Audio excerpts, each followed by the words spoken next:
কোরবানি ঈদের দিন কারা কারা বট বাঁধছো তারা তারা হাত তোলো। যে কাজটার মধ্যে আমি নিজেকে একদমই ইনভলভ করি না। আমার বড় বোন খুব সুন্দর করে বট পরিষ্কার করতে পারে, খুব সুন্দর করে হাঁস বাছতে পারে, ছোট মাছ বাছতে পারে, তারপরে চামড়া, মুরগির যে চামড়াগুলো আছে ওগুলো খুব সুন্দর করে ক্লিন করে। আর আমি যদি ক্লিন করি ওইটা আর মানুষের খাওয়ার যোগ্য থাকে না।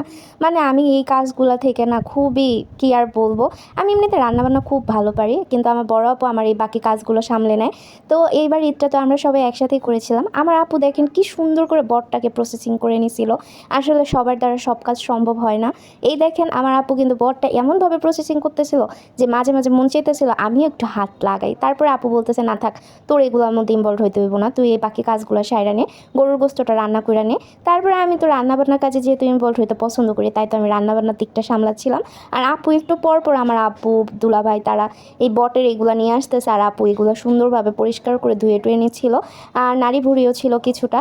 এইগুলো খাইতে আমার কাছে মাংসর থেকে বেশি ভালো লাগে। তোমরা কারা কারা বট লাভার একটু হাত তুলবা আর কমেন্ট বক্সে জানাই দেবা। অবশ্যই কোরবানি ঈদে কারা কারা বট বাঁধছো তারাও জানাই দেবা। এটা শরমের কিছুই না, এটা আসলে একটা ট্যালেন্ট আর যোগ্যতা বলতে পারো, যেটা একদমই আমার নাই বললেই চলে। কারা কারা এই ট্যালেন্ট আর যোগ্যতা আছে তারা অবশ্যই কমেন্টে একটা হাজিরা দিয়ে যাও যে আই এম বট বাসুনি।